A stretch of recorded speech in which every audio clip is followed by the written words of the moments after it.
I freaked out. Seriously, I came home from grabbing some coffee and there it was, stuck to my front door. An official-looking envelope. My heart kinda dropped, not gonna lie. You know that feeling? Like, oh no, what did I do now? So I grab it, rip it open, and I couldn't believe my eyes when I read the violation notice. They were coming after me. For this. Camera pans to a small, almost comically tiny solar panel, maybe a foot square, attached to the side of a garden shed. A thin wire runs from it to a single string of delicate, warm white fairy lights twinkling merrily around the shed's small window. Look at it. Is this thing a threat to national security? Is it causing a neighborhood blackout? No! It's powering a few measly, adorable fairy lights. My shed. You guys, that's my workshop. My sanctuary. Sparky's lab, Tiffany calls it. I'm always tinkering out there, and those little lights? They just make it a bit cozier, you know? Especially when I'm working late on some project. This tiny panel, it's like the most eco-friendly, harmless thing ever. I was literally fuming. A violation? For this? And then, the doorbell rings. Dun dun dun! I open the door and there she is. Brenda Kensington. But no one calls her Brenda. Oh no. To the entire neighborhood she is Karen. Capital K-A-R-E-N. She's standing there, clipboard clutched to her chest like it's the holy grail of HOA bylaws. She's got this intense spray tan. Like Oompa Loompa orange, I kid you not. And her hair is sculpted into this helmet thing that probably hasn't moved since 1998. Mark, she says, and her voice is like nails on a chalkboard mixed with a disapproving sigh. We need to discuss the appendage. The appendage? I'm like, the what now? She points a perfectly manicured coral pink fingernail towards my shed. Your unapproved solar installation, Mr. Miller. It's in clear violation of HOA Rule 3.2b. 3.2b. She had the rule number memorized. You guys, I'm not even kidding. I tried to be reasonable. I really did. Karen, I said, trying to keep my voice calm, it's a tiny solar panel. It powers like 10 fairy lights.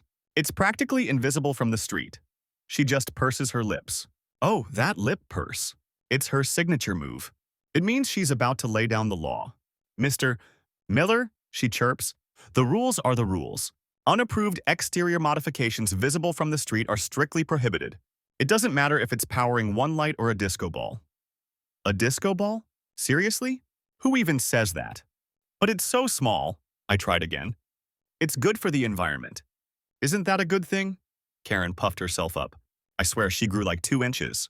If we allow your unapproved solar panel, Mr. Miller, what's next? Everyone will be installing solar farms on their roofs. It's a slippery slope. It will bring down property values. A slippery slope? To solar farms? Because of my tiny fairy light panel? I was literally speechless. I just stared at her. My brain was trying to compute the logic, and let me tell you, it was coming up with a big fat error message. This woman once tried to find Bob the bird guy, sweet old Bob, who wouldn't hurt a fly, because his bird bath was, and I quote, an unauthorized avian congregation point. I'm not making this up. So, I'm standing there, trying to process the sheer absurdity of it all. This panel, this tiny, insignificant panel, was apparently a gateway drug to neighborhood-wide anarchy and plummeting real estate prices. So what am I supposed to do? I asked, trying not to laugh in her face. Because, honestly, it was getting pretty comical. You have 14 days to remove the offending structure, Mr. Miller, she declared, tapping her clipboard with that pink nail. Or further fines will be incurred. Further fines? For what? Breathing too loudly in my own backyard? She gave me one last withering look, the kind that could curdle milk from 50 paces, then turned on her sensible heeled shoe and marched off, her helmet hair glinting in the sun, probably off to terrorize some other unsuspecting homeowner over the precise shade of their petunias. I just stood there on my porch, violation notice in hand, watching her go. Part of me was super annoyed, like beyond frustrated. But another part of me, you guys, another part of me was almost amused. This was just too ridiculous. I looked back at my little shed, at those cheerful fairy lights twinkling away, powered by their harmless little solar panel. An act of rebellion, apparently. So, yeah, Karen left all puffed up, convinced she'd save the neighborhood from, well, from me and my festive lighting, I guess. But I'm thinking, game on, Brenda. Game on. This little solar panel just started a war. and you guys are not going to want to miss what happens next. Stick around. All right, so Karen, the queen of HOA absurdity, had thrown down the gauntlet. 14 days to remove my offending structure. My tiny, adorable, fairy light powering solar panel. You guys, I was not about to let that happen. So, what's the first thing a guy like me does when faced with an unreasonable demand from a power-tripping HOA Karen? Camera shows Mark dramatically opening a thick, spiral-bound book titled Willow Creek Estates HOA Covenants, Conditions and Restrictions, Revised Edition 2019. That's right, time to dive into the HOA rulebook. Get ready to be bored and slightly terrified. Because let me tell you, this thing was a goldmine of ridiculousness. I mean, there was a whole section on approved garden gnome placement. Garden gnomes. I spent that evening and most of the next day hunched over this monstrosity of a document. Tiffany, my awesome, super smart girlfriend, she came over with pizza and moral support. And, you know, her giant brain. "Okay, Sparky," she said, munching on a pepperoni slice. "What's the plan? Are we going full-on protest? Building a giant middle finger out of solar panels?" I laughed. "Tempting, Tiff, so tempting. But no, I'm thinking something a little more subtle. Something that uses their own insane rules against them. And that's when we found it. Buried deep in Section 7, subsection D, paragraph 3, subparagraph D. I know, right? It was like an archaeological dig. But there it was. The loophole. The rules, you guys, they were super specific about permanently affixed structures. Anything bolted down, cemented in, you name it. But temporary structures? The language was way more vague. Almost like they hadn't even considered someone would try something creative. A mischievous grin spread across Tiffany's face. "Oh, I see where this is going," she said, her eyes twinkling. "If it's not permanent, then it's not technically breaking the rule about unapproved exterior modifications," I finished. Bingo. The plan was hatched. We weren't going to remove the solar panel. Oh no, we were going to make it mobile. Hilariously, annoyingly mobile. The next weekend, my shed, Sparky's lab, became mission control. We needed a platform. Something sturdy enough to hold the panel, but also something that screamed temporary. And then Tiffany had a stroke of genius. "What about that old motor from your disco ball project?" she asked. You guys, don't ask. It was a phase. But the motor, it was perfect. Slow rotating, a bit noisy. And it had a certain flair. So we got to work. We found some scrap wood, some caster wheels from an old office chair, and of course, the disco ball motor. There were a few mishaps. I might have accidentally wired the motor backwards at first, so instead of rotating, it just sort of vibrated aggressively. Tiffany nearly died laughing. And then, the pièce de résistance. Tiffany found this old digital music player I'd built years ago, one that could only hold like 5 songs. She loaded it up with the most ridiculously cheerful pa-pa polka music you've ever heard. "Why polka?" I asked, raising an eyebrow. "Because," she said with a perfectly straight face, "nothing says temporary and not to be taken seriously, like a solar panel serenading the neighborhood with polka music." She had a point. She usually does. By Sunday afternoon, it was complete. Our masterpiece. A wooden platform on wheels, with my tiny solar panel proudly mounted on top.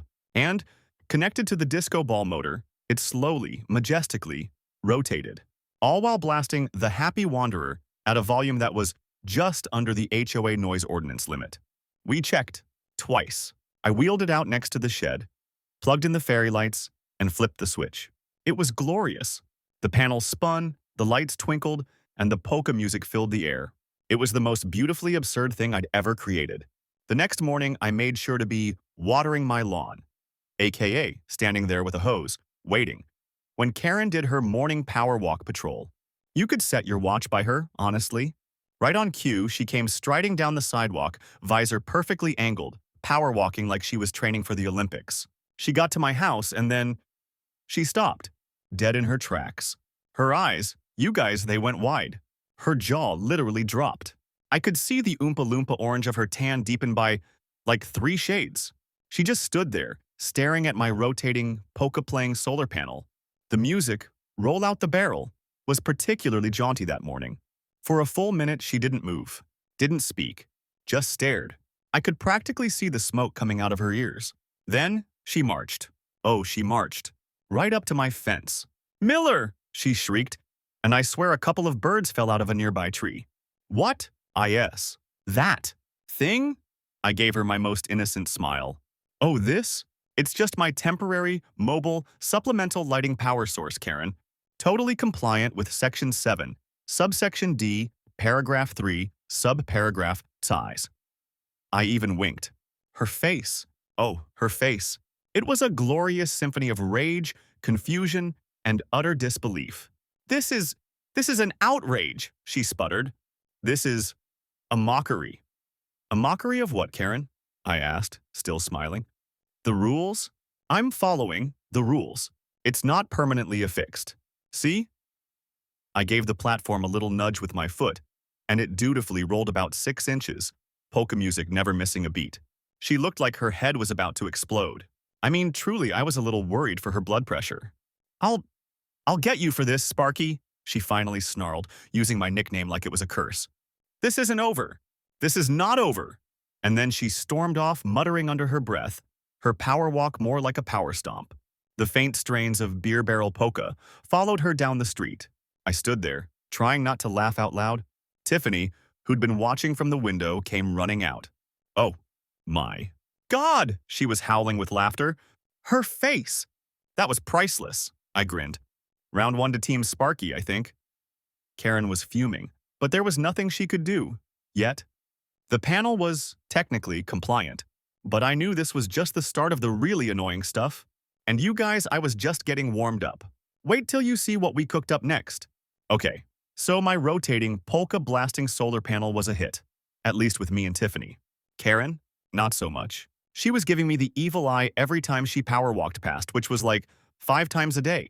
Seriously, the woman was obsessed. But you know what, you guys? Annoying Karen with a loophole wasn't enough. No, no, no. If she wanted to play by the rules, then we were going to play by all the rules. Every single ridiculous one. It was time to unleash the weapon of ultimate annoyance, hyper-compliance. Get ready for some grade A pettiness HOA style. Tiffany, bless her evil genius heart, was totally on board. We spent another evening with the HOA rulebook, this time with highlighters and sticky notes. It was like studying for the world's most boring, infuriating exam. Okay, check this out, Tiffany said, pointing to a section. Rule 5.7c. All lawns must be maintained at a height not exceeding 3 inches and not less than 2.5 inches. 2.5 inches? Are you kidding me? Who even measures their lawn that precisely? We do now, I said, a grin spreading across my face. The next morning, I was out there with a ruler. A ruler, you guys. Measuring my grass. My neighbors probably thought I'd finally lost it. And maybe I had. But it was for a good cause. Driving Karen insane. My lawn, thankfully, was within the approved parameters. Whew. But then, my eyes drifted over to Carol's yard next door. Carol's a sweet lady. Always bakes cookies for the neighborhood block party. But her lawn...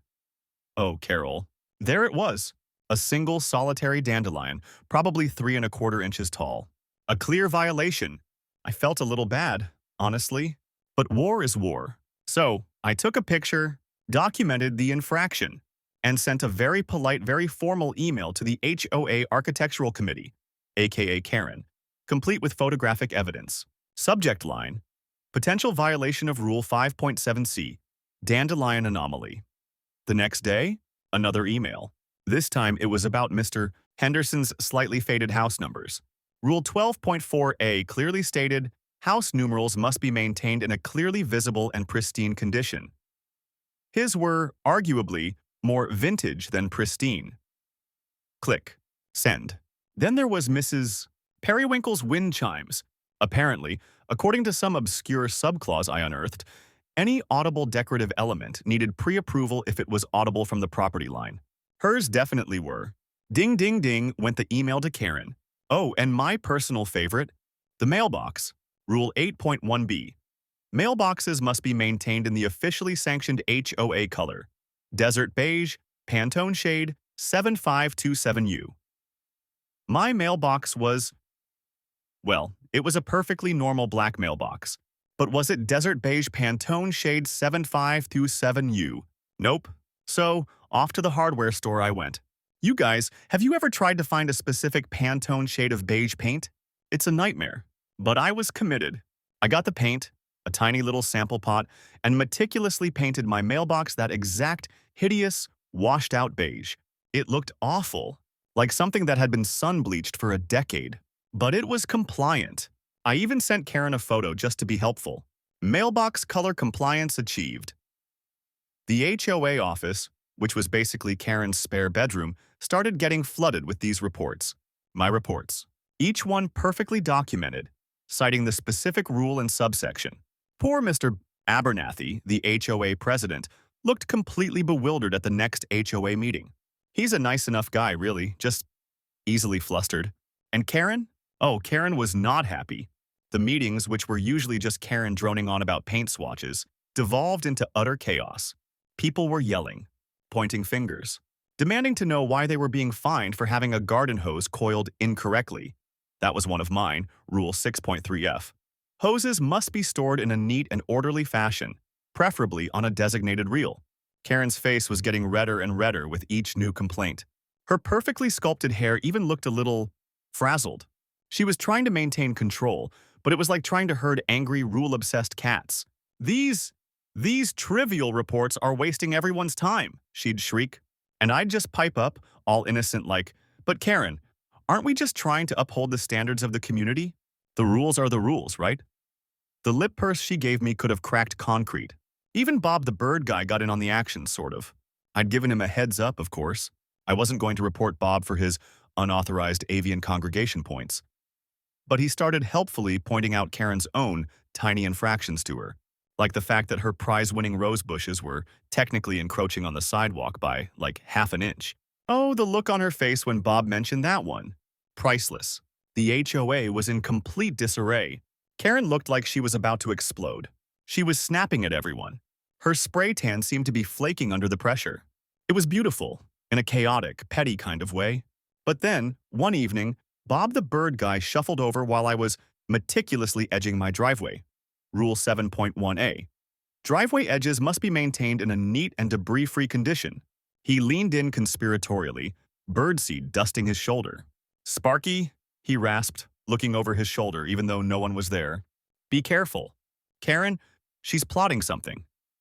My stomach did a little flip. "Plotting what, Bob?"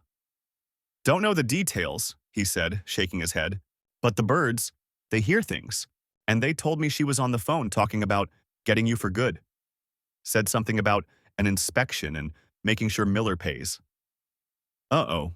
This didn't sound good. The HOA was a mess, sure. And Karen was definitely stressed. But she wasn't broken. Not yet. And if Bob's birds were right, she was planning a counterattack. And you guys, I had a bad feeling this next round wasn't going to be about dandelions or beige mailboxes. This was about to get serious. Stay tuned, because things are about to go from petty to downright dangerous. Okay, so Bob the bird guy's warning? It was ringing in my ears. Getting you for good. Making sure Miller pays. Yeah, that didn't sound like Karen was planning to send me a strongly worded letter about my polka-playing solar panel. This sounded next level. I knew Karen wouldn't take this lying down. My campaign of hyper-compliance had turned the HOA into a three-ring circus, and she was the unwilling ringmaster. She was coming for me, and she was playing dirty. And boy, did she. The next few days were quiet. Too quiet. My rotating solar panel kept spinning its polka tunes, but there were no new angry notes from Karen, no passive-aggressive glares during her power walks. It was eerie, like the calm before a Karen-ado. Then, the first little thing happened. A notice. Not for the solar panel, not for my meticulously measured lawn. No, this one was for my trash cans. Apparently, according to Karen, the shade of green of my trash cans was inconsistent with the approved palette for refuse receptacles. I'm not even joking. Approved. Palette. For trash cans. She included a paint swatch card. For trash cans. I was like, are you kidding me right now? They were standard green trash cans. What other color would they be? Hot pink? Fine. Whatever. I ignored it. What was she gonna do? Confiscate my garbage? Then, a few days later, another notice. This one was for my welcome mat. My completely harmless says, "Welcome" in a cheery font welcome mat. Apparently, its placement was an unauthorized encroachment upon the designated walkway clearance. It was like 2 inches onto the walkway. 2 inches. This was getting ridiculous. These weren't even real violations. She was just making stuff up, trying to bury me in fines and paperwork. Tiffany was furious. "She's totally targeting you, Sparky. This is harassment." I know, I said. "But what can I do? She's the head of the architectural committee. She can pretty much invent rules on the fly." But then, the big one came. An official-looking letter, hand-delivered by a very nervous-looking Mr. So Abernathy. Karen was conspicuously absent. "Mark," Mr. Abernathy said, fidgeting with his tie. "Brenda, Karen, she's requested a special compliance inspection of your property." A special compliance inspection? That sounded ominous. "What for?" I asked. Mr. Abernathy looked even more uncomfortable. "Well, she mentioned some concerns about, noise levels from your shed and potential unpermitted structural modifications." Noise levels? My shed was practically soundproof, and unpermitted modifications. I hadn't touched the structure of that shed in years. This was a setup. I could feel it. "When is this special inspection?" I asked, trying to keep my voice even. "Tomorrow morning. 10 o'clock, Mr. Abernathy mumbled, already backing away like he wanted to escape. "Brenda will be here. And she said something about bringing a city inspector." A city inspector? Okay. Now I was officially worried. This was escalating way beyond HOA pettiness. This was Karen trying to get me in real trouble. The next morning, I was a wreck. Tiffany came over early trying to calm me down. "It's gonna be fine, Sparky," she said. "She's got nothing on you. Just stay cool." Easy for her to say. She wasn't the one about to be interrogated by Karen and some random city official. At 10 o'clock sharp, they arrived. Karen, looking smugger than a cat who'd just eaten a canary, dressed in her power suit. Mr. Abernathy, looking like he was about to throw up. And a stern-looking guy in a city uniform, holding a clipboard. This was it. "Mr. Miller," Karen said, her voice dripping with false sweetness. "Thank you for accommodating us. We just have a few minor things to check regarding your workshop." She led the way to the shed, the city inspector trailing behind her. I followed, my heart pounding. They went inside. Karen started pointing at things. My workbench, my tools, all perfectly normal. The city inspector just grunted occasionally. Then, Karen went over to a corner of the shed where I kept some old tarps and drop cloths. She pulled them aside dramatically. And there it was. A pile of what looked like car parts, rusty mufflers, old license plates, a cracked headlight, stuff I had never seen before in my life. My jaw dropped. What is that?" I stammered. Karen turned to the city inspector, a triumphant smirk on her face. "As you can see, Inspector," she said, "it appears Mr. Miller is operating an unpermitted automotive dismantling business on residential property, a clear violation of city zoning ordinances, and of course numerous HOA regulations." The city inspector frowned, looking at the pile of junk, then at me. I was speechless. This was insane. She planted that stuff. Bob the Bird guy was right. She was framing me. I don't know where that came from," I protested. "That's not mine. I've never seen it before." Karen just tutted. "Oh, Mr. Miller, denial won't help you now." The city inspector scribbled something on his clipboard.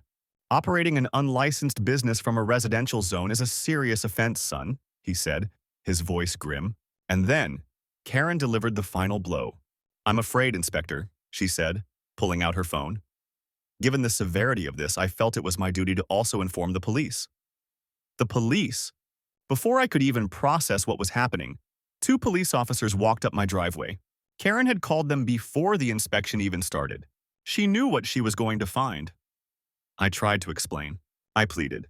But it was no use. Karen just stood there, arms crossed, that sickeningly smug look on her face. Mr. Abernathy looked like he wanted the ground to swallow him whole. Next thing I knew, I was being read my rights. My rights! For a pile of junk I didn't even own. They cuffed me. Cuffed! In my own driveway. I was getting arrested. Karen was standing there, smirking. I was actually going to jail for this. My mind was reeling. This was a nightmare. As they led me to the police car, I saw Tiffany standing on the porch, her face a mask of fury and disbelief. But then, her expression changed. I saw a flicker of determination in her eyes. A spark. I was sitting in a jail cell, you guys. A real, actual jail cell. All because of that spray-tanned tyrant and her desperate need for control. I felt sick, humiliated, angry. But then I remembered that look on Tiffany's face. She wasn't giving up. She had a plan of her own. And I knew, even sitting there on that cold, hard bench, that Karen's victory was going to be short-lived. Oh, you better believe karma was coming. And it was going to be epic. Just wait. All right, so there I was, fresh out of a jail cell, smelling faintly of despair and cheap disinfectant. Bail had been posted, thanks to Tiffany emptying her emergency new graphics card fund. You guys, she's a keeper. But I was livid, humiliated, framed, all because HOA Karen couldn't handle a polka-playing solar panel. This wasn't just about fairy lights anymore. This was about clearing my name and taking down Karen once and for all. The next HOA meeting was in 3 days. It was time for the showdown, the ultimate HOA apocalypse. And Tiffany, my tech ninja girlfriend, was already cooking up a plan. Okay, Sparky, she said, pacing my living room like a general before battle. We need evidence. Cold, hard, undeniable proof that Karen framed you and that she's the biggest hypocrite in this entire cul-de-sac. And that, you guys, is where Bob the bird guy became our secret weapon. Remember how Bob said the birds told him things? Well, it turns out Bob had a little bird cam set up, pointed vaguely towards my shed. He claimed it was for ornithological research, but I think he just liked spying on the squirrels. Tiffany, being Tiffany, managed to sweet-talk Bob into letting her look at the footage from the day of the inspection. And bingo, there it was, clear as day. Grainy, sure, but undeniable. Footage of Karen sneaking into my backyard the night before the inspection, carrying a couple of heavy-looking bags, then emerging a few minutes later, empty-handed, with a smug little smirk on her face. We had her. But Tiffany wasn't done. If she's willing to frame you, Tiff said, what else is she hiding? So we did some digital digging. And oh, the treasures we found. Public records are a goldmine, you guys. The night of the HOA meeting arrived. The community clubhouse was packed. Word had gotten out about my arrest and the whole neighborhood was buzzing. Karen was sitting at the head table, looking like the cat that ate the canary's entire family, and then framed the dog for it. Mr. Abernathy just looked green. The meeting started with the usual boring stuff. Minutes from the last meeting, treasurer's report. I was practically vibrating with anticipation. Then Mr. Abernathy cleared his throat. Next on the agenda, he said, his voice trembling slightly, is the matter concerning Mr. Mark Miller. Karen leaned into her microphone, a predatory gleam in her eye. Yes, she began. As you all know, due to Mr. Miller's illegal activities. That was Tiffany's cue. Actually, Mr. Abernathy, if I may. Tiffany stood up, calm and collected, holding a laptop. I have a short presentation regarding community standards and adherence to HOA bylaws. Karen looked momentarily confused, then annoyed. This is highly irregular, Ms. Chen. I'm sure the community will find it illuminating, Tiffany said, with a sweet smile that didn't quite reach her eyes. Mr. Abernathy, probably just wanting the whole thing to be over, nodded hesitantly. Tiffany connected her laptop to the projector. And then, the show began. First up, a series of photos. Karen's unapproved deck extension. A hideous structure painted bright, Pepto-Bismol pink. Violates Section 4.7, regarding approved color palettes and unauthorized structural additions, Tiffany narrated, her voice cool and professional. Next, video clips. Grainy night vision footage of Karen's infamous late-night parties, complete with loud music and what looked suspiciously like underage drinking. Her nephew, apparently, violates noise ordinances and rules regarding guest conduct, Tiff intoned.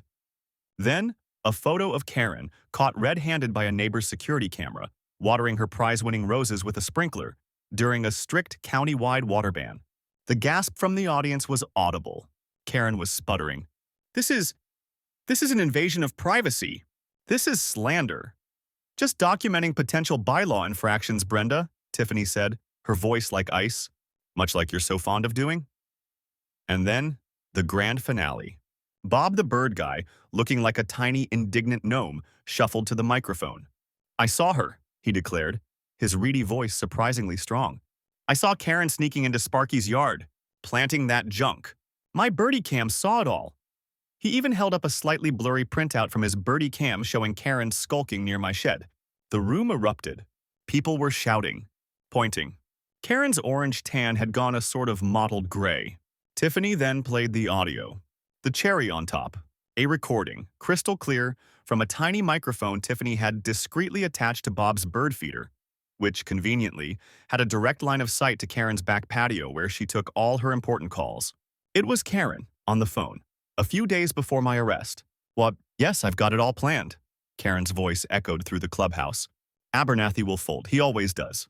Miller won't know what hit him. A few well-placed items, a call to the city, and he'll be out of our hair for good. No one defies the architectural committee and gets away with it." Silence. You could have heard a pin drop. Then, pure, unadulterated outrage. Even Mr. Abernathy looked horrified. He finally understood he'd been a pawn in Karen's vindictive little game. "Brenda," he said, his voice shaking with anger, "is this true?" Karen just sat there, speechless, her face a mask of fury and humiliation. A motion was made. A vote was taken. It was unanimous. Karen was removed from the HOA Architectural Committee, effective immediately. Stripped of her power, her clipboard practically drooped in defeat. The charges against me? Dropped, of course, once Tiffany presented the evidence to the police. The city inspector even apologized. And my little polka-playing solar panel? It became a neighborhood legend, a symbol of defiance against HOA tyranny. The HOA, under new, slightly less insane leadership, even reevaluated some of their most ridiculous rules. So, yeah, I took down the HOA tyrant. Was it easy? Nope. My emergency graphics card fund is still recovering. Was it satisfying? You betcha. Seeing the look on Karen's face when that birdie cam footage played? Priceless. Moral of the story, never mess with a guy and his fairy lights. Always question authority, especially when it's wearing too much spray tan. And most importantly, always have a tech-savvy girlfriend who's not afraid to fight dirty. Thanks for watching, you guys. Don't forget to like, subscribe, and hit that notification bell because you never know when the next HOA Karen will strike. Peace out.